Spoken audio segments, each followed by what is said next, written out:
Good afternoon.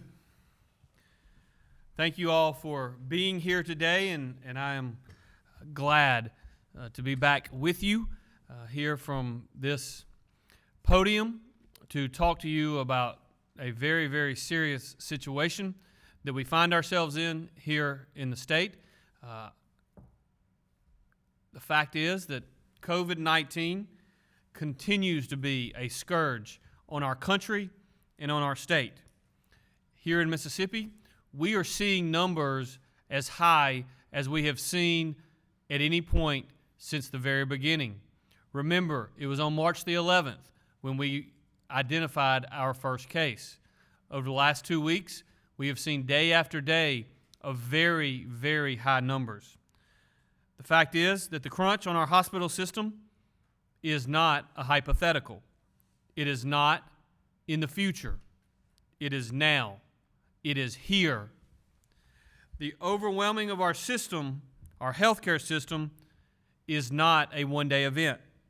It is a slow-moving disaster that looks like nurses without sleep, doctors who cannot take care of you to the best of their ability because they are stretched too thin, and ambulances that have to turn around because the hospital to which they are taking you cannot admit you because they do not have room for you.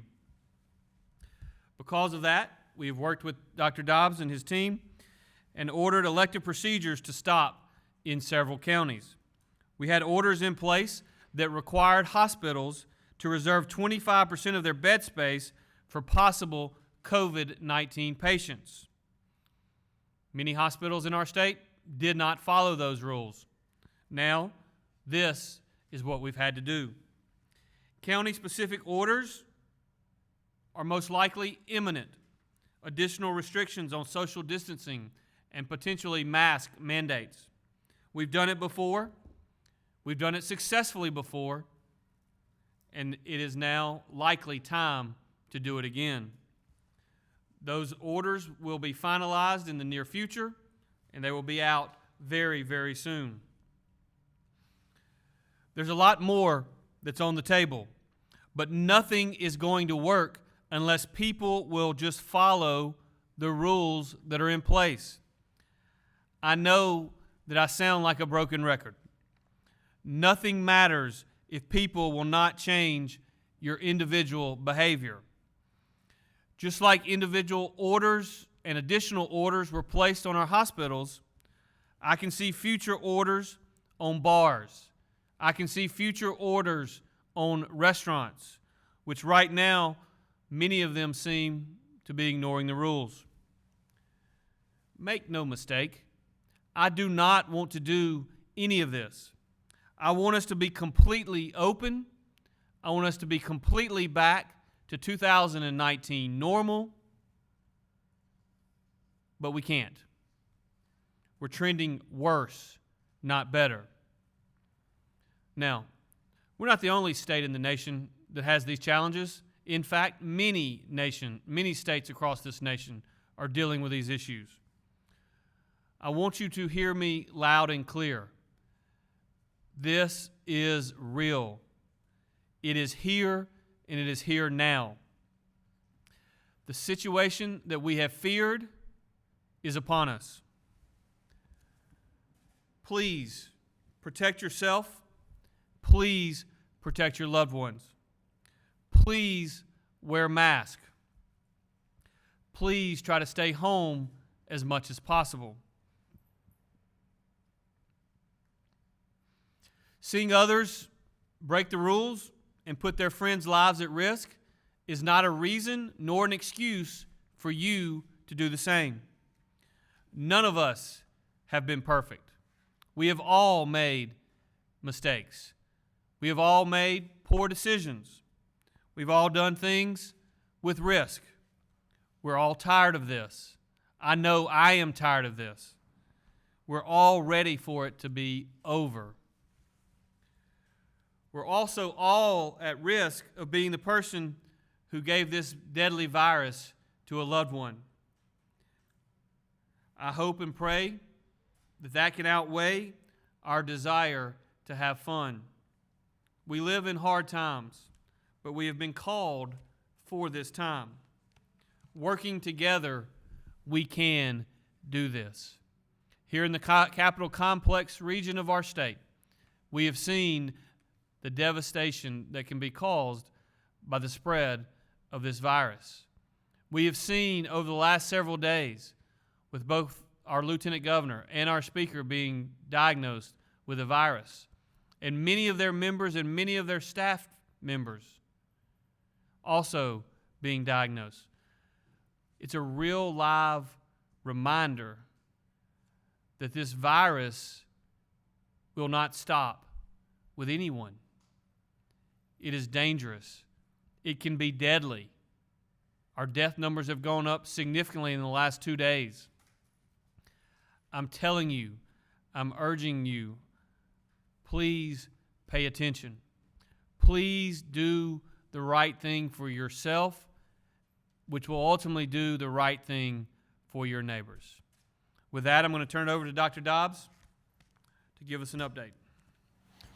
Thank you very much, Governor. As we look to the future, understanding where we are and understanding where we're going will be very important. We've been on a pretty remarkable trajectory over the past couple of weeks. I would hope that no one would find this even a remote surprise, given our previous conversations. It's something that we've been anticipating because nothing's really happened that would diminish the spread of disease in Mississippi regarding what we've seen with community transmission, people doing social events, crowding, et cetera. It's inevitable. We're reporting 674 new cases today and an additional 30 deaths. In those deaths, the age range is 48 to 98, and 55% were in long-term care settings. As we mentioned before, a disease does not stay in a specific age group, and we had young kids get infected, and we said it's going to move up the age ladder, and inevitably it's going to spread to additional folks. And now we're seeing that in more vulnerable groups and in nursing homes and additional deaths. It's just happening. Keep in mind also we do have deaths that are just not as common in younger age groups. We have deaths of people in their 20s to 30s. So this is not something that only affects old folks, okay? If you're a young person, you're still at risk not only for illness but also for death. So please, please be careful. As far as testing goes, we're seeing a massive increase in demand for testing. At our drive-through site in Jackson, today we have scheduled 875 people, which is about 5 times more than our normal volume up until recently. So we're seeing a lot of demand. We know that in private clinics there are significant delays in lab results coming back. Prevention is the key. As you go about your daily life, imagine that every person you encounter has coronavirus, because in fact they could. We know that much of the transmission happens from people who are asymptomatic, and we know that around 41% of super spreaders are in fact asymptomatic, no symptoms at the time that they're spreading it. So you have to assume that you're at risk at every single moment. And then how this culminates into stress on the healthcare system is not even remotely surprising either. We've been monitoring very closely hospital capacity, especially ICU capacity, and within the Jackson area and other places, we've seen 0 ICU beds day after day after day in numerous hospitals. And so we did have to take this action, restricting elective surgeries that require hospitalization overnight, such that we can make more bed space available for people with serious illness or with coronavirus. That's something we're working closely with the hospitals to make sure that they can add that capacity and meet that need. But this is something that's going to be ongoing in the future because it's one of the mechanisms we have to make sure that we can increase bed availability by reducing these elective hospitalizations. It's a hard thing to do. I've caught a lot of grief. 2 of the hospitals that were affected were 2 hospitals that I worked in as a physician. So I understand the pain that they're feeling. The last thing I do want to mention is the outbreak at the legislature. We're continuing to work on it. Thus far, we have identified 36 cases associated with the outbreak, 26 of whom are legislators. And that's all I have, sir. Thank you. Thank you, Dr. Dobbs. Mac is here to give us an update on our emergency management, from our emergency management agency. Mac. Yep. Thank you, sir. I want to report that from the tropical storm that came through Cristobal, we now have submitted to FEMA within our timeline for the counties of Hancock, Harrison, and Jackson. We met our state threshold there, and we were able to get that into them, and we await that to be approved. And this is going to allow us to be able to continue to do the beach cleanup. We had a 5 to 6 foot surge during that storm, which caused us some issues, and we're going to be working on public assistance declaration on that front. Over the last couple of days, we've delivered over 73 counties, and our pod sites continue to support the COVID response with Dr. Dobbs, the governor's direction. I think it's important to note that we've traveled approximately 171,000 miles over the state of Mississippi in the last couple of months, and those active duty guardsmen for the state of Mississippi have done a fantastic job in delivering those supplies to those Tier 1 healthcare facilities, as well as doing hot shots when we have outbreaks as designated by the Department of Health. We're able to get out there and deliver those services, those the PPE requirements those hospitals need to be able to continue to do that. Over the next couple of days, I do want to, I'm constantly getting alerts today of flash flooding and thunderstorms throughout the southern part of the state, starting to rain on us a little bit here in the central.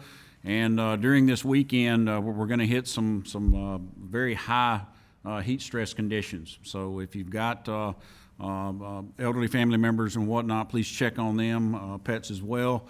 And this also lends itself, when you're trying to clean up after a storm, to be able to be out there and function and to get those things done. But also the flash flooding, 1 to 3 inches, this limited threat that we're going through. This is a daily routine.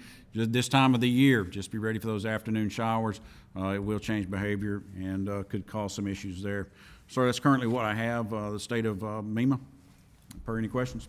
Well, thank you, and thank you to your team who continues to work diligently day by day to help manage us through these challenging times. That's true of both the Department of Health and the Emergency Management Agency. Just some really, really talented, dedicated people in both of those agencies, and I want to personally thank them. I hadn't had an opportunity to be here and do that over the last couple of weeks, but many, if not most of them, worked day after day, 7 days a week for the last 4 or 5 months, and that they're just really true dedicated public servants and dedicated Mississippians. And I want to personally, on behalf of my family, thank the members of the team that are working every single day to try to make things better for our fellow Mississippians. With that, I'll open it to questions. Yes, sir. Thank you, Governor. First off, it's great to have you back up here, and we're happy to see that you and your family are healthy. I'd like to dive into, we've got 6 counties suspending certain surgeries, as you mentioned, with space reaching capacity. Dr. Dobbs yesterday applauded cities and counties at his press conference who are issuing mask ordinances. You had some strong words as you began when it came to people following the rules. So with what we're seeing now, can you elaborate, dive into what the plan could be or should be when it comes to any statewide orders with mask ordinance under your administration? Right. Thank you for that question, and thank you for being here, and thank you for wearing a mask. I appreciate that. Look, it doesn't matter what the words on the page say if the people of our state do not adhere to them. I would tell you that if you look at the orders that we currently have in place with respect to social distancing guidelines, with respect to keeping the number of folks who gather for social purposes at a limited number, when you look at the other things that we have in place, if the hospitals had maintained 25% of their bed capacity for COVID patients, as is required, then we'd be having a different conversation today. If everyone would follow the guidelines, we would be in a different position today. I do think that it's probably true that there is a slight variation of a strain of this particular virus that is even more contagious than what we've seen in the past, and that's helping lead to more and more cases, but we've got to adhere to it. When you talk about local mask ordinances or even a statewide mask ordinance, it is my firm belief that the way in which those mask ordinances work, and the only way in which they work, is if people in local communities actually adhere to them. And the only way people in local communities will adhere to those mask orders, in my opinion, is if there is significant buy-in by the local community. There has to be buy-in by the leaders in the community. There's got to be buy-in by the elected leaders in the community. There's got to be buy-in by the business leaders in the community. There's got to be buy-in by everyone in the community. It's not just writing words on a page that makes this work. It's the people actually adhering to it. And so I'll give you some examples. And Dr. Dobbs and I met for way too long earlier today talking about a lot of these things. My view is when you look at those areas where it's actually worked, where we've really slowed the spread because of specific additional measures for specific areas. For instance, let's go back almost a month and a half to 2 months ago when we went into Attala County and Scott County and Neshoba County and Leake County and Jasper County and then later added Wayne County.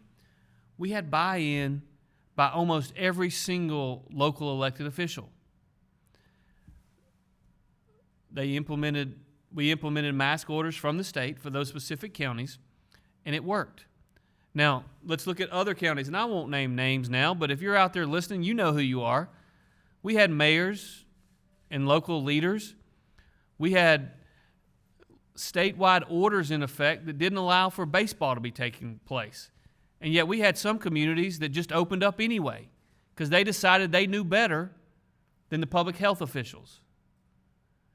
That is not the way to slow the spread of this virus. And look, I'm not being critical of any individual. We've all made mistakes through this because none of us have ever gone through this before. And quite frankly, as far as I'm concerned, what's happened in the past, what's happened in the last 4 months, does not matter. What we've got to focus on is what are we going to do this afternoon to slow the spread? What are we going to do tomorrow? Understanding, by the way, the things we do this afternoon and the things that we do tomorrow aren't going to have any effect on tomorrow's numbers. Probably not going to have any effect on next Monday's numbers. We're 2 weeks or 3 weeks out from really having an effect on any measures that we put in place. Additionally, again, my plea to the people of our state is please pay attention. The virus is in your community. Dr. Dobbs said something earlier that I think is critically important. If you're out and about today and you look at someone, your mentality should be, they probably have the virus and are contagious. Therefore, I should protect myself. As you know, I took a test earlier this week. Thank the good Lord, and only because of the good Lord, it was negative.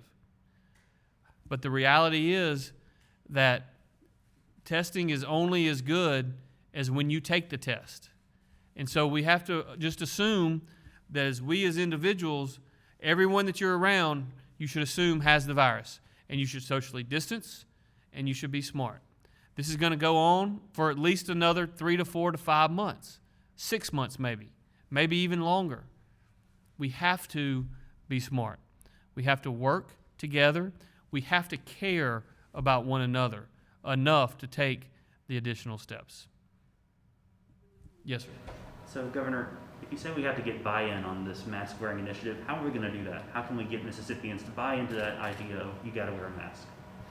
Well, I think there's a couple of things that we can do. Number one, we've got to spend even more time as leaders, those of us who have a microphone, expressing the importance of wearing a mask.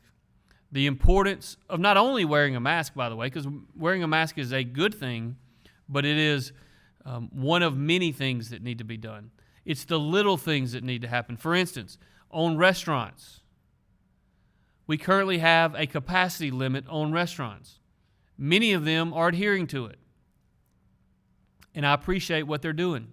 Some are not. If you are not adhering to the capacity limits at your restaurant, then we need you to start adhering to it.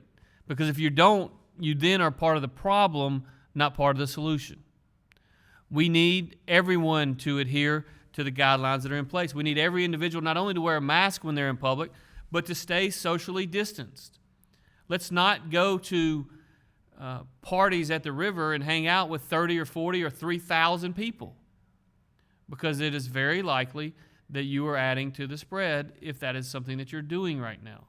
And so I think that's important. The other thing I will say is, I'm often reminded, and we talk about it often in my office, I'm reminded of the pastor from down in Adams County that we brought up and had at one of our press conferences early on. The gentleman who made it very clear he didn't vote for me when I called him, he and I had a conversation. And he said, "Governor, you calling to tell me that the state's going to shut down my church? Because if you are, we ain't shutting down." And I replied to him, I said, "Sir, no, I don't believe the government can shut down your church. I'm calling to ask you to shut down your church for a week or two to adhere to what we're trying to get accomplished." And he said, "Well, you're my governor, and if you're asking me to not have large gatherings inside, I'm willing to do it if you ask me to do it." And I think about that often because many of us in Mississippi just really don't like being told what to do. We don't like being told what to do by Washington. We don't like being told what to do by folks on either coast. And we don't even like being told what to do by somebody that we didn't vote for last year. We don't even like being told what to do by even some people that we did vote for last year, and I get that. And so I'm not telling anybody what to do. I'm asking you. I'm asking you as one Mississippian to another. I'm asking you as someone who has a wife and 3 daughters in our state.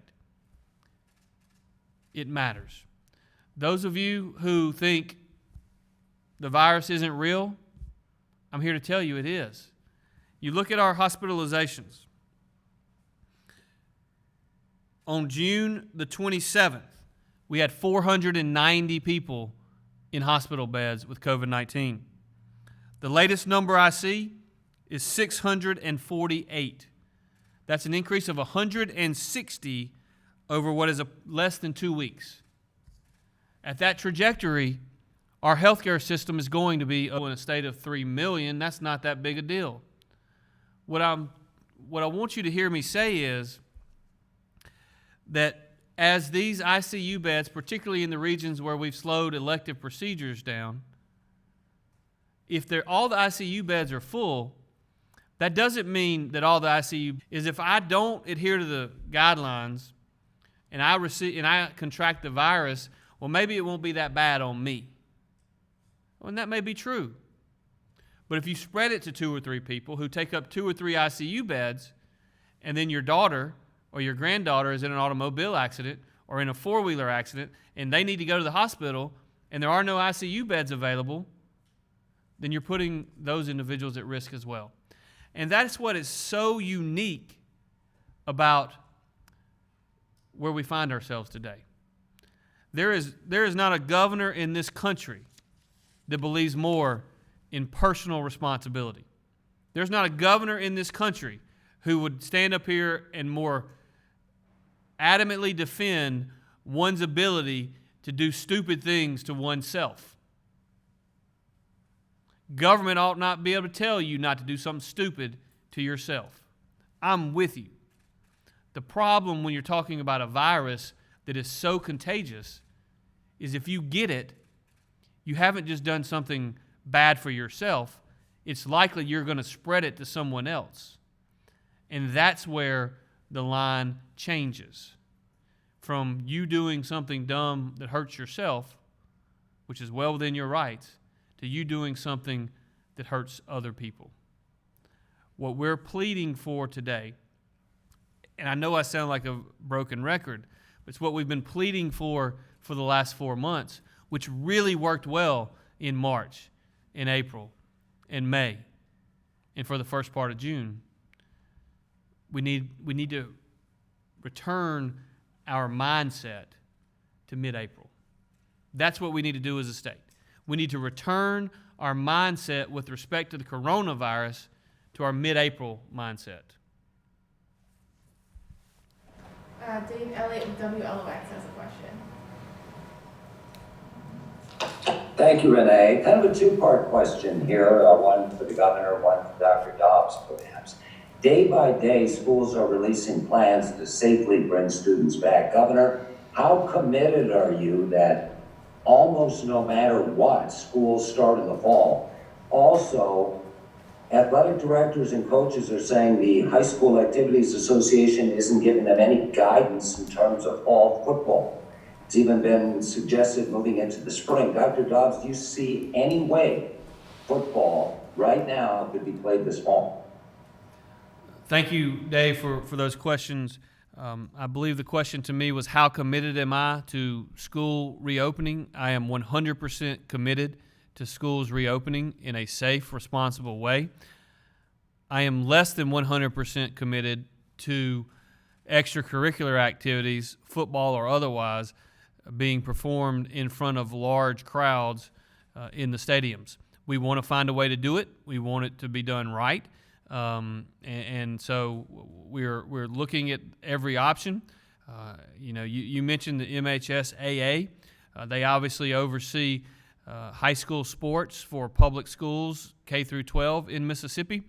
But when you talk about the Southeastern Conference, the NCAA, and others, many of them have not provided significant guidance on how college football should be played. And so we've got a lot of decisions and a lot of discussions to be had in the coming days and weeks with respect to that.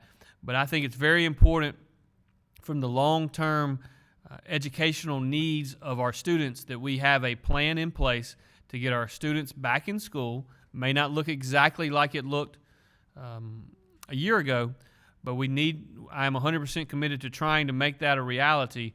Again, extracurricular activities, from my perspective, and I will defer to Dr. Dobbs on his opinion as well, is certainly a little less certain. And from my perspective, academics is a priority, and kids got to learn. So that's absolutely there, and kids need to go back to school. It'll be a different sort of scenario. There'll be some hybrid sort of online, in-person sort of stuff, and certainly I've been talking to educators, superintendents, Department of Education, Dr. Wright on a regular basis. As far as non-academic stuff, I think we have to do a really hard look at what the risk and the benefits are. Some things are going to be low risk. Cross country where people aren't around each other, that's probably pretty easy to do if it's done properly. Certainly some of these other sports, where a contact sport's one thing, and so trying to do that safely. I think a real challenge is going to be if you have football and your offensive line is on quarantine, how are you going to play football? I think the virus may have different ideas for us than we have for ourselves. But one of the things that absolutely does worry me is crowds in stadiums. I just don't see how that can go in any sort of normal state. And anything we can do to limit risk and also meet the needs of our kids, I think we need to do. And I do like the thought of delaying till spring. I think it's a kind of a strange concept, I think, for us. But we're in a bad spot right now. We've got more virus than we've ever had, and I hate it that our predictions have been true, but we're predicting more in the fall. So it's going to be worse in the fall than it is now. So we'll have to make decisions based on what our reality is. Hunter Dawkins with the Gazebo Gazette has a question. Thank you, Renee. Thank you, Governor. One question for you. This last week, there have been plenty of members of the legislature that have contacted, well, not many yet, but there have been a few that have contacted the coronavirus. How important is it that we get together the legislature to a formal budget to fund certain agencies, and including what you had expressed about the teachers, Governor? What is your idea of when they need to get back, and what, giving a timeline of when the budget can be finalized? Well, thank you for that question. There's no question that, and you've heard me say it from here before, there is and there was significant risk to large numbers of people gathering in the state capitol. That was true last week. That was true the week before that, and that will be true next week. Given that, I believe Dr. Dobbs said earlier, some 35 to 40 individuals have tested positive for the virus that can be directly tied to the Capitol, given the fact that today is Wednesday. At a minimum, from today, I would say at least 14 days from today before it would even be remotely safe for the legislature to come back in to session. At least 14 days today, and even then, it would only be potentially remotely safe. So what does that mean? That puts us in a difficult spot because the legislature left without having a budget for the Department of Marine Resources. Those of you on the coast know that. That is not something that they should be proud of. That is very troubling to me personally. Now, we have worked very, very closely with our legal team, with the Department of Finance and Administration, as well as with the leadership at the Department of Marine Resources, and we have so far been able to fund the most critical functions of that particular agency. We are looking at ways to continue to do that. It would be easier if we had a budget, but the fact of the matter is we are in the middle of a public health crisis, and we've got to make decisions based upon risk and reward. And in my opinion, it is too high of a risk for the legislature to come back to deal with that issue at least for the next 14 days. It is not fair to the people that are staff, to those individuals that have not contracted the virus, to ask them to be back in that fishbowl of the Mississippi Capitol at least within the next 14 days. Now, again, that is my opinion. Dr. Dobbs is certainly entitled to disagree with that or agree with that or whatever he chooses to do, as can other leaders. With respect to the Department of Education, I'm very concerned, as I have pointed out over the last 24 hours, with a particular budget item that I think is critically important, and that is the school recognition program. If the bill becomes law, as it is currently written, there will be 23,157 teachers that are entitled to more money who will get a pay cut this year. 23,157 teachers that earned more pay than what that budget bill allows. Now, I've had many conversations with legislators and with some legislative leaders over the last 24 hours, and there have been a lot of different viewpoints on why we find ourselves in the position that we're in. But again, I'm the kind of person, what's happened in the past is in the past. We've got to fix this. And I think that there's general consensus amongst most that there is a desire to make sure that the school recognition program is funded at the level that it is supposed to be funded at. And so I will look and work with the legislature to make sure that happens. But we have got to make sure that those 23,157 teachers that have earned additional pay do not take a pay cut. Yes. Frank Porter with Y'all Politics has a question. Hey, Governor, just real quick, you mentioned yesterday in your social media post of the issue with the timelines for bill signings. Given the fact that this has been an issue with this pandemic, have you given any thought to possibly asking the lawmakers to extend those deadlines for future sessions? Well, what I would say, Frank, is there are some in the legislature that took intentional action to make it even more difficult for us to have adequate time to review the bills. And so I don't think it's very likely that would occur, that's just highly unlikely. The other thing I would tell you is it's constitutional, and so I'm not sure they could change it even if they wanted to. The problem that we have this year, and again, this is very much inside baseball, and I know that most people in the state don't care, but the challenge that we have this year is the fact that the legislature has chosen to not adjourn sine die. They have recessed until October. The challenge that creates is the Constitution allows for 15 days to sign legislation once the sine die motion has been put in effect. But we don't have a sine die motion. We actually have a extension until October, and that changes the constitutional provision from 15 days that is normally allowed to the 5 days that have been allowed this year. That's the reason that on Monday we had 40 bills due. That's the reason on Tuesday we had 65 bills due. and that's the reason that today we have 70 bills due. And I will tell you that the bond bill is this tall. This tall. I think it's 1,300 pages long. But we have a responsibility in the executive branch of government to review each and every one of those bills. And what I want to assure the people of Mississippi of this afternoon is we're going to fulfill our obligation to do that no matter what it takes. Yes, sir. Thank you, Governor. I'd like to sort of follow up on what WLOX just asked when it comes to the schools. So you acknowledge you are 100% committed and that there's some serious discussions that need to be happened within the next couple of weeks. Though we're only a month away from schools starting, and I just wanted to know, have you been in contact with the state board to discuss how schools will reopen safely, and if not, when, to elaborate, what that plan can be for teacher and student safety?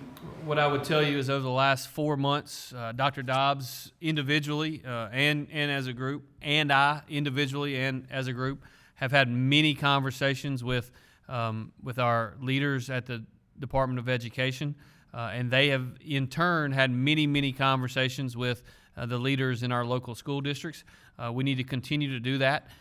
We are a state that is different than some other states in that we give great autonomy to our local school districts, and we want to do that. And so, again, this is a topic in which we want to give each individual school district the opportunity to set guidelines and plans. They are in the process of doing that. Some of them have already done it. Some of them are continuing to do it. And we've just got to decide eventually if those plans that are set in motion and put in place do provide for the safest return to school possible for all of our kids. So you're saying that your plan isn't like a whole statewide thing. You want to leave it up to individual districts to make their that's the choices? system that we have in Mississippi. It's just the way in which the system works. We believe in local autonomy. We believe in local control, but we're not going to let a third of our school districts not do any school, and a third of our school districts do every single day in the classroom. So we're going to continue to figure out the best way to go. But what I have seen thus far is the vast majority of school districts have a plan in place to return to school, and we're going to continue to work with them to make sure that is implemented properly. Yes, sir. Good afternoon, Governor. William Owens. Throughout us having these pressers, you've said that that the people of Mississippi should be responsible for making sure that they wear masks and have social distancing, and also follow guidelines by health officials. So, like with the numbers that we're seeing and also the spike, is the spike kind of seen as part of maybe like the people, is it their fault? Or like was it a misread on what you may have thought from the initial numbers when you first started? Yeah, well, thank you for that question. It's interesting. I've sat here day after day after day since March.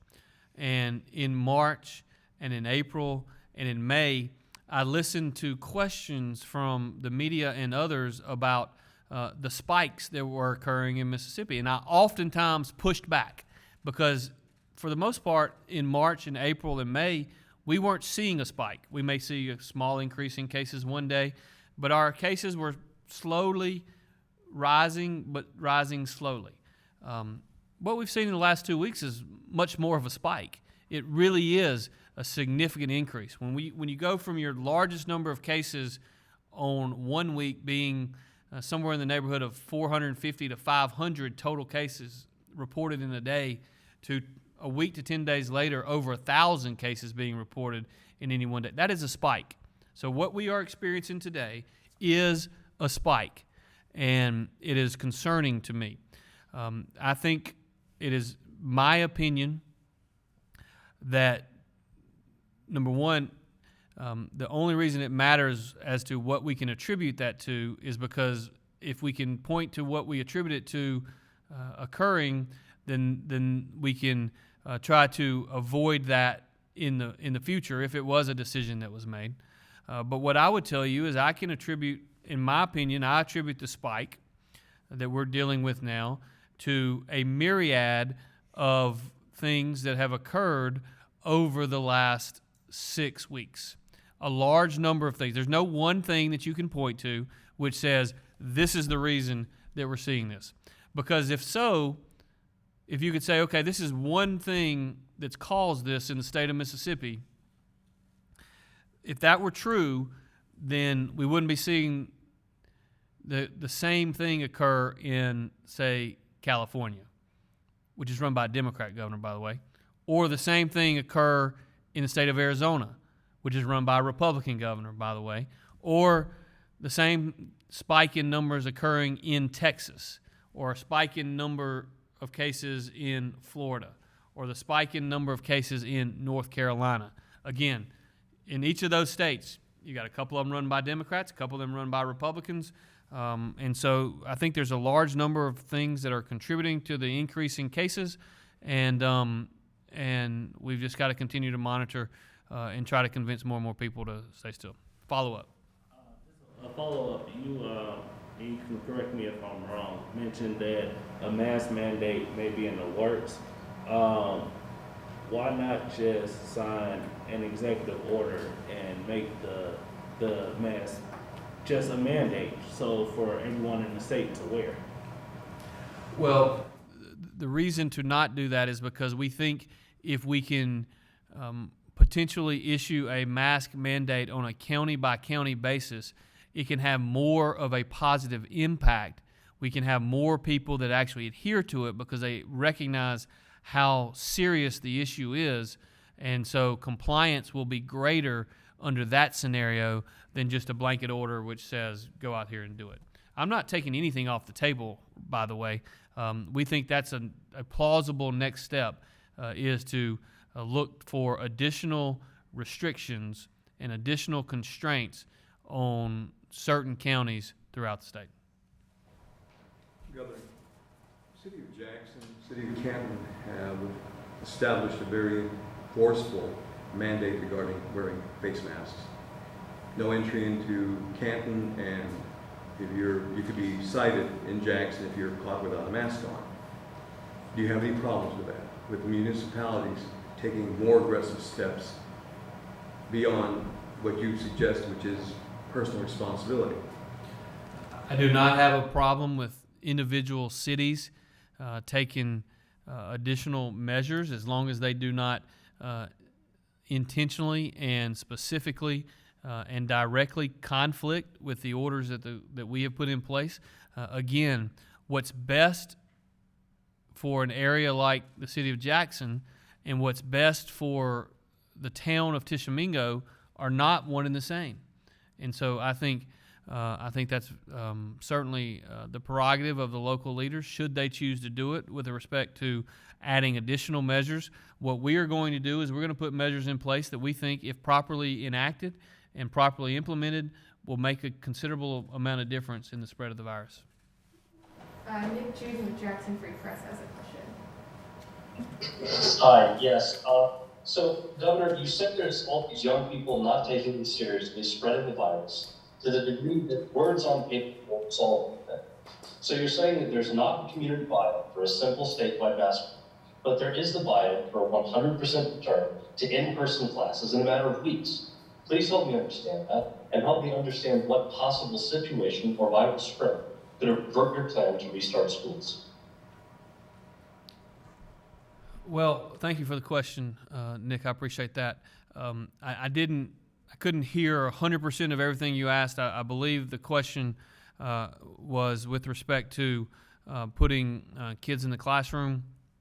We are, as I mentioned earlier, continuing to monitor that situation. We're working with the State Department of Education to make sure that we can reopen schools in a safe and responsible way. When we're looking at a number of the much of the spread that appears to have occurred over the last several weeks, much of it is in the 20 to 29, sometimes even 20 to 39 age brackets, and much more so than, say, in the age 6 to 19 age bracket. We think that there are certainly ways in which to reopen our schools and to do so in a safe way, and we are committed to making sure that's exactly what happens. CJ Master with WLBT has a question. Thank you, Renee. Hi, Governor. Hi, Dr. Dobbs. My question is, I just want to know how many people in the Capitol have been tested at this point, and can you speak to concerns many of us have had as reporters, seeing a lot of legislators not wearing masks going forward if legislators come back to handle business? Should this outbreak illustrate requiring masks in the immediate future? As far as how many have been tested, I only have information on the ones that we've done at the Department of Health. And this week we've tested, we did a testing event there about a month ago, and we tested about 170, something like that. But we've tested about 290 this go round. And then, as I mentioned, we have 36 cases, 26 among legislators that we're aware of. There's several more that we're trying to track down, so that number will almost certainly grow. We recommend everybody social distance under every circumstance. The virus doesn't care why you do it. It doesn't matter, if it's because you're doing something important or something trivial. And certainly they've, had a lot of work going on. But the virus is going to act the way it's going to act. So just really important to never let our guard down. Let me just add on to what Dr. Dobbs said. He said they had tested 290. They did a fantastic job with a mobile testing site at the Capitol a couple of days ago. I will tell you that I believe every single member of my staff has taken a test within the last 3 days. But I'll also tell you that 290 number, as Dr. Dobbs alluded to, is not comprehensive, because one of my responsibilities in dealing with these hundreds of bills that are on my desk, I have reached out to numerous legislators over the last 4 or 5 days, and lots of them who have been back home over the last 3 or 4 or 5 days have gone to their local physician or gone to their local clinic, and they've gotten tested as well. So most of that 290 number that Dr. Dobbs talks about, most of that is legislators who live within a pretty close driving distance of Jackson, and staff as well. But there's a lot of them that have gotten tested. And by the way, it is my opinion that if you have been in contact with anyone in the legislature, or if you have been in contact with any staff person that works at the legislature, you need to get tested. This is a good time to get tested. I've been talking for a month and a half saying if there's any question as to whether or not you ought to get tested or not, the answer is yes, you should get tested, because there are a lot of asymptomatic cases, and there's a lot of spread amongst those who are asymptomatic. I don't think, and I hope I haven't said anything to make you think otherwise, I don't think there are a lot of people who are sick and are intentionally going out and spreading this virus to other people. But there's some, but not a lot. But much of what we're seeing is people asymptomatic are spreading it, but also, a lot of us in Mississippi think we're pretty tough, and so we get a little fever or a little cough, and we just going to tough it out. Because of the contagiousness of this particular virus, that is not the approach that we need you to take as Mississippians. Yes, sir. Thank you. This question is for you, Dr. Dobbs, though, Governor, if you want to add to it, feel free. We've gotten some complaints from Hines Community College employees who are saying that departments are not requiring staff members who are coming back to wear masks when they're on campus or in buildings, and it's caused some people to get worried, especially if they're vulnerable. So are employees required to wear masks when they return to work at colleges and universities under your guidelines and any state policies that are in place? There's no sort of legal mandate, but we do have guidelines about wearing masks in the workplace. And certainly we do recommend it. We think it's the right thing to do. And then when we've done the county-specific orders before, it included businesses and every sort of location. So when we see that activated in the near future, I think we're going to see that as part of it as well. It's a fantastic idea. I encourage leaders of every business to do it. We do have pretty clear guidelines about what the best practices are on our website. So just encourage your supervisors and people to do it going forward because it may become mandatory very soon at a location near you. I just want to add to that a little bit because I think it's important to note this. Throughout this dilemma since early March, there's been a large number of different rallying cries, right? There was a rallying cry of, oh my gosh, we're not going to have enough ventilators in this country. And a lot of us worked very, very hard to make sure that we had adequate ventilator capacity. And then there was a large cry about PPE, which was a real challenge there early on, as we all know. Now it seems that the only thing anybody wants to talk about are masks. And one of the challenges that many of our folks have is, and this is not a criticism of any one person or any one group, but there's been a mixed message on mask from the beginning. There were those national and world organizations which early on maybe said masks really can't solve that much, or they can't do that much for you. You're not really protecting yourself, you're protecting someone else. It's just been a mixed message, and part of that was messaging, part of that was just a few people that probably said things they shouldn't have said that maybe weren't accurate. Here's what I want the people of Mississippi to hear. At this point, we believe very strongly that if you wear a mask, you can help protect yourself and protect your neighbors. Bottom line, we believe that to be fact at this point. The experts believe it, and I believe the experts. I believe that wearing a mask can help slow the spread of this virus. And so, again, I can't say that any more clearly or any more plainly than this. Wear a mask. Can I get a follow-up real quick? Sure. I like how you brought up, mixed messaging. It's good to call that out. So in the midst of all that, would you say you and Dr. Dobbs' team are on the same page to handle the surge that we're seeing right now? The same page right now? I think that Dr. Dobbs and I have been on the same page since the beginning of this. In February, we've worked very, very closely together. We hadn't always been on exactly the same line on the same page, but we have worked through our viewpoints. And what I would tell you is I could not have a better partner and a better advisor than Dr. Dobbs. And quite frankly, Dr. Byers and Jim and their entire team, they've been nothing but forthright, nothing but honest, nothing but hardworking in trying to find the right solutions to each of these challenges. And as I've said before, look, none of them work for me. State Department of Health reports to a board. They don't report to the governor. But they have done phenomenal work and have been great advisors throughout this process. Renee. Jack with Clarion Ledger has a question. Hey, Governor. A few months ago, you and Dr. Dobbs had talked about trying to emulate the South Korea model. South Korea, as of today, is about 13,000 confirmed cases of coronavirus total, and that's for a country of more than 50 million people.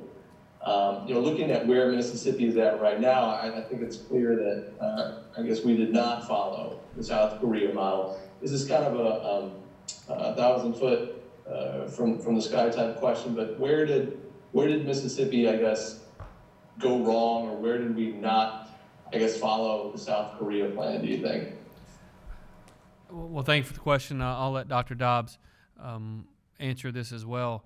From my perspective, when we talked about South Korea, I was personally spending a lot of time talking about testing and the importance of testing early on. At that time,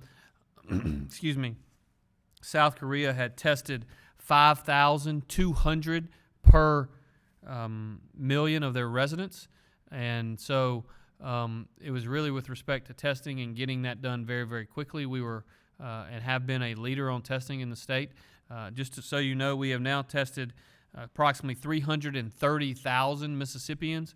Well over 11% of our population has been tested for the coronavirus, and that's approximately 110,000 per 1 million residents, which is obviously approximately 25 times what the 5,200 we were talking about. Again, this was 4 months ago. Everyone's plussed up testing since that time.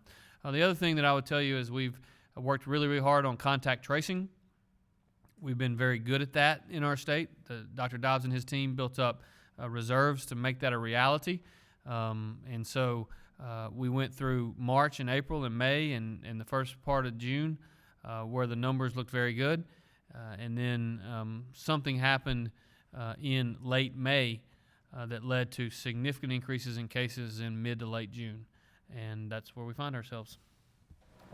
And, we had an opportunity in mid to late May where our reproductive rate was below 1 and our pandemic was shrinking. A lot of the things, if you look what happens in South Korea now, they're not on lockdown. They're out and about doing stuff.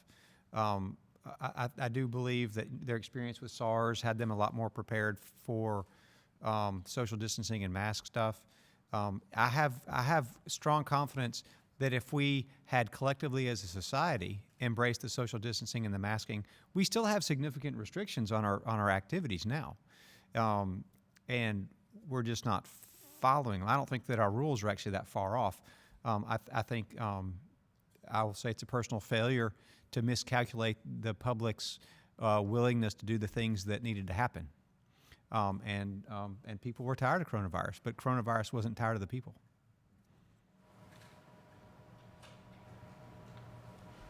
Renee? Anita Lee with Sun Herald has a question.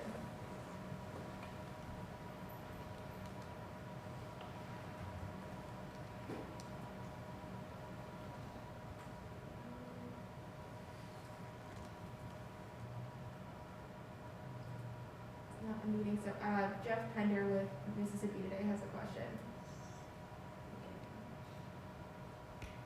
Jeff? Hello, Governor. I wanted to ask, follow on something you mentioned earlier about the Department of Education budget and your concern there. If I'm correct, your deadline for that bill signing is today. Can you say for certain, are you planning to veto that? And then for Dr. Dobbs, I also have a follow-up question if I do. So thanks for the question, Jeff. You are correct. I will have a final decision made on the Department of Education budget before midnight tonight. We have gone through approximately 50 of the 70 bills that are due today, and that is one of the remaining ones. We obviously read through it over the weekend. That the omission of the school recognition program jumped out at me as something that was very, very problematic.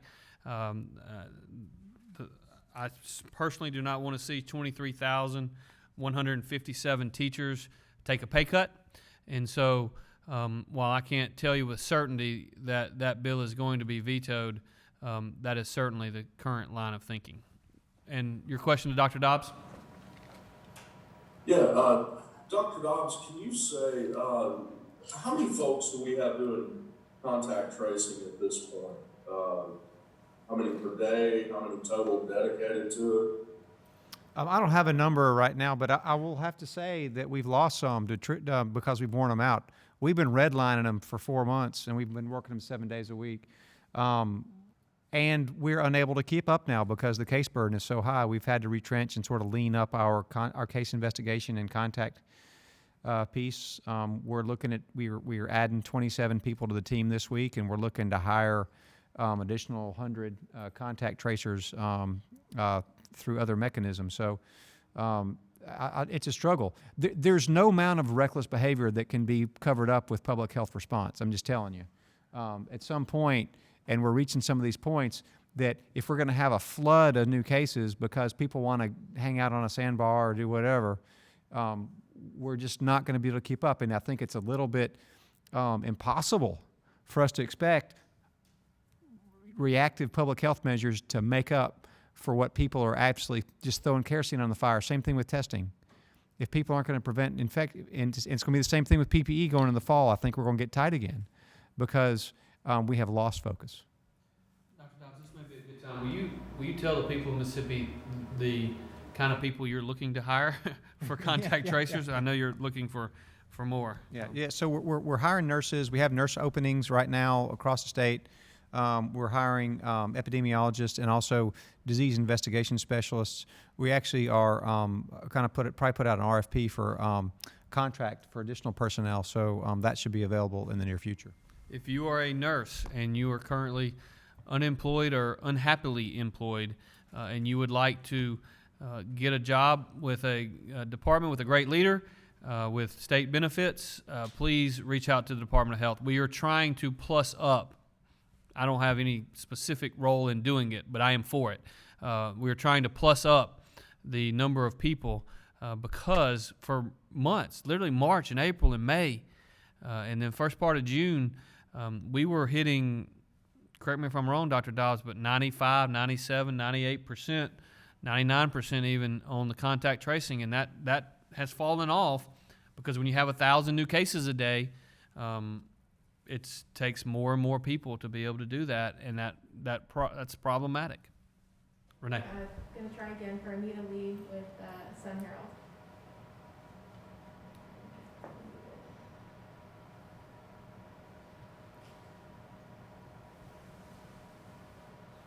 I'm sorry, I'm here, I think. Am I unmuted? I can hear you, Anita. Okay, Dr. Reeves, this question is for you, and it, I guess, applies to the legislature too. A lot of folks were watching the whole flag situation and the retirement of the flag, and we hear you on here all the time telling people to wear masks, and Dr. Dobbs there is leading by example. He comes out, he's got his mask on now. But you have on several occasions, including in a huge funeral, gone without a mask. How can you tell everyone they need to wear a mask, but when you don't always wear one, you apologize for not and say it was in your pocket or whatever, but when will we see you consistently wearing a mask yourself? Well, thank you for that very kind question, Anita. I appreciate it. I do wear a mask. I wore one here today, and I did not wear one at the funeral of the officer who was killed in the line of duty. But I felt it was very important for me to attend that funeral. If you look over the last 4 months, you haven't seen me wear a mask very often because you haven't seen me in public very often. Very rarely have I been in public in the last 4 months. And with the exception of these press conferences, which we have done a pretty good job of social distancing here, we haven't been in public very often. And so the fact of the matter is we need to wear masks. We need to be willing to make sacrifices for the greater good, and that's what I'm here asking my fellow Mississippians to do. Renee? Bobby Harrison with Mississippi Today has a question.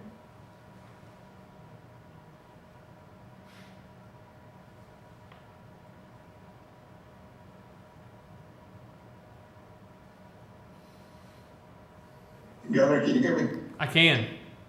Okay, do I need to start over, or did you? I didn't hear anything other than, Governor, did you hear me? Oh, I'm sorry. Quick follow-up on Jeff's question. Assuming you do a veto that education budget bill, I mean, based on what you said a while ago in terms of when the legislature how long the legislature should wait to come back in, I mean, just what scenario do you see setting up?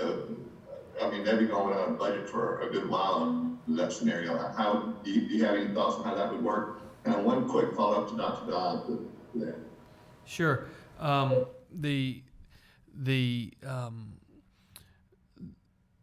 If I were to veto the education bill, which I would rule is very likely at this point, they would be without a veto. The good news, if there is such a thing in this scenario, is that the Department of Education is constitutional, and therefore, based upon an Attorney General's opinion dating back before 2010, that gives us more options of dealing with that particular entity and that particular agency than some of the others that we've had to deal with. And so I am committed to working to make sure that we get this done. but I am not willing to sacrifice 23,157 teachers across this state who have earned more pay that will not receive that pay under the existing bill simply because I find myself on July 8th without a budget for the Department of Education. If you want to follow up with Dr. Dobbs, it is all you. Yeah, thank you, Governor. Dr. Dobbs, real quick, well, first of all, your staff should be credited for the work they did in Capitol Monday on a hot and humid day with a long line of cars waiting to be tested, for people to be tested. But the question, I just want to make sure I understood correctly. You said there were 36 people affiliated with the legislature, and 26 of those are actually legislators who have tested positive. Yeah. Well, since you brought it up, I would like to commend my team. They're fantastic. I've got the best people working, and we're working them hard, and they're working hard, and they're maintaining a good attitude. And we got a long way to go. I think I told my wife that we're not gonna have a vacation for a year. I don't think I'm gonna get a day off for another year because this is not going anywhere. There's not going to be some salvation. There's not going to be some miracle, something that's going to come in. It's not going to be some weather front that's going to make coronavirus go away. We're going to be dealing with this for a long time. So I would like to just say how much I appreciate my folks and just y'all are doing fantastic. But yes, 36 tested positive we've identified and validated so far. 26 of those are legislators, and there are several others for whom are suspects or we've been told they're positive, but we have not yet validated their test results. Thank you. Governor, the Trump administration just announced that if colleges choose to do all their classes online, international students will face deportation. We have a lot of colleges in Mississippi, of course, athletics, non-athletics. It could impact a lot of students. Would you say this move is good for Mississippi or bad by the Trump administration? Well, I haven't seen exactly what they said, so my expectation is that colleges in Mississippi will be offering classes on campus this fall, and so I'll have to go and look and see what exactly the administration said before I can comment on that. Nick with Jackson Free Press has another question. Hi, yeah, if I cut out, go ahead and leave me unmuted so I can rephrase. My apologies for that. The question that I asked earlier specifically is, you have said that you do not feel like there's currently the community buy-in such that a statewide mask order would effectively compel people to wear masks to be safe in this way. And yet you at the same time are saying that you do feel that there is a safe way for young people to gather in the hundreds and the thousands. Can you make those two kind of incongruous things make sense? Yeah, well, thank you for the question. What I would tell you, Nick, is that in many classrooms across the state, we have more kids in them than should be, or more kids in them than we want. But I don't think we have any classrooms that have hundreds or thousands of kids in any one classroom. And so I believe that we can set up classrooms in such a way in which we can safely reopen schools. There is risk associated with anything in any activity that we do in the state of Mississippi and in this country and in this world right now with respect to COVID. There is risk everywhere. Our job, in my opinion, is to do everything we can to minimize and to mitigate risk so that we can continue to have kids learn, so that we can continue to have an economy, so that we protect not only lives but livelihoods, and that's our focus. CJ with WLBT has another question. Thanks, Renee. This is for Dr. Dobbs, and I have a follow-up quickly after this. With so many people testing positive for the virus, particularly at the state capitol, my question is, if you're exposed to someone who has tested positive, how long would it take before symptoms show up? Example, I get exposed on a Monday, test negative on Thursday. Could I still test positive within 14 days? And then, of course, the follow-up after that. Yes. So normally, if you're exposed to coronavirus, the average time from exposure to developing an illness is about 4 to 5 days. It can be as much as 14 days. You could test negative early on in that time course. say like you got tested 3 days later, maybe your test is negative, it may be additional 3 days you'll get symptomatic and test positive. So that's the reason why no matter if you have a negative test, we still put people on 14-day quarantine. So if you're exposed, you're considered at risk for an additional 14 days regardless of your test result. And I think that was the total of your question. Okay, thank you. And the follow-up, Governor, I know you were tested and you tested negative. Based on what Dr. Dobbs just said, there's still a risk that you could test positive within that 14-day window. As far as you getting tested going forward, is that going to be something that you will do regularly? Just again, with the possibility of testing positive in the future, that's why I'm asking. Yeah, I don't think there's a specific plan at this time.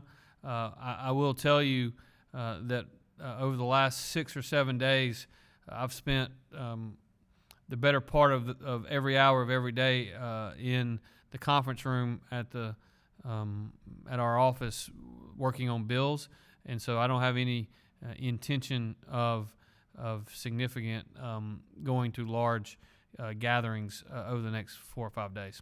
And I'll just so on the quarantine piece, the people we consider close contacts are if you spent 15 minutes or more within 6 feet of proximity of the person. So every encounter is not considered sufficient to meet the quarantine order, but we do recommend testing even beyond that. Renee? Hunter with Gazebo Gazette has another question. Thank you, Renee. Thank you, Governor. One final question for you, Governor. I did notice just a second ago about the DMV under Public Safety Commissioner Sean Tingle that said he is going to make it mandatory to wear masks at the DMVs.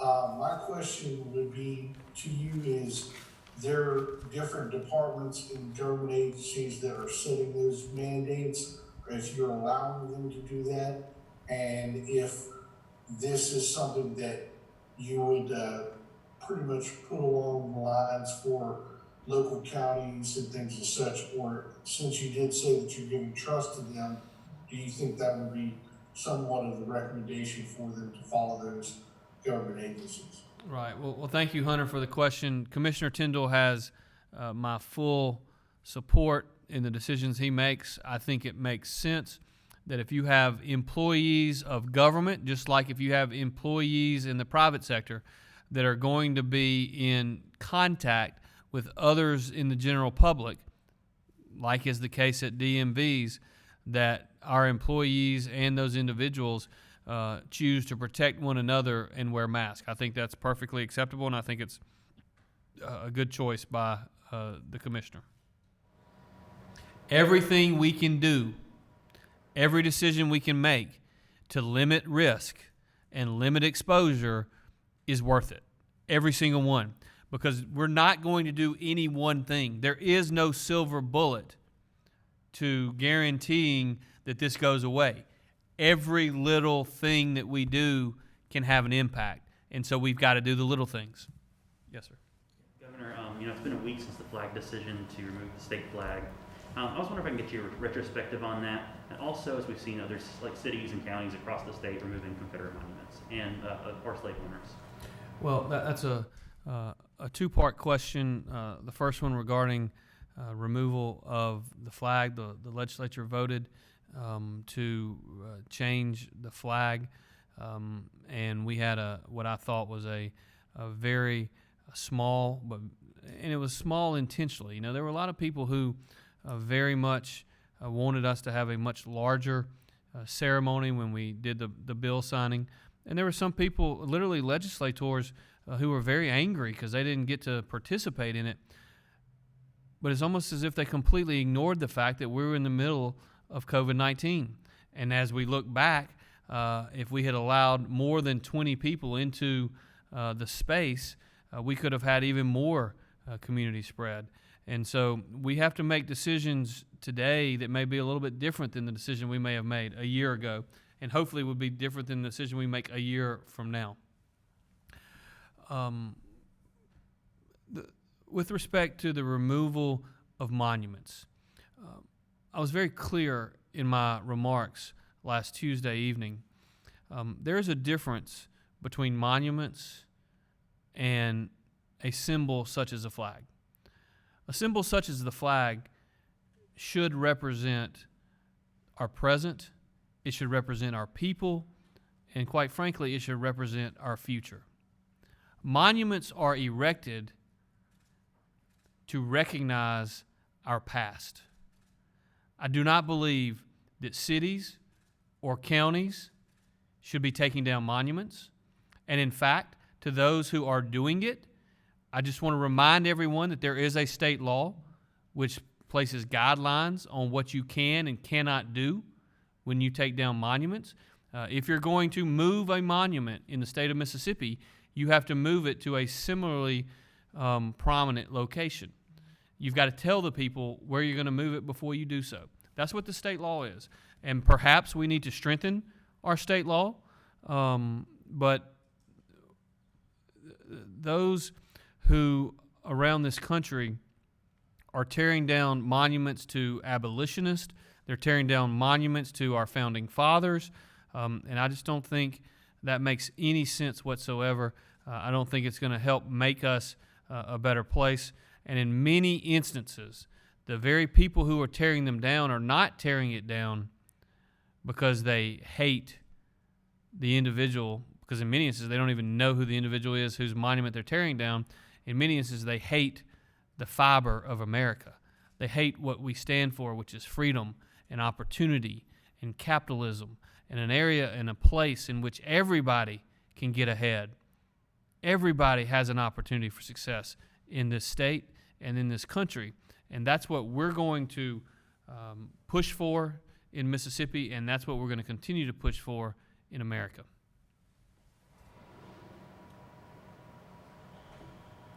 Seeing no more questions, we've been here for almost an hour and a half. Again, I want to thank Dr. Dobbs, I want to thank Mac for their efforts, and we're going to continue to work together to fight this virus. And to all of my fellow Mississippians, thanks for joining us today. Be careful, be safe, and God bless.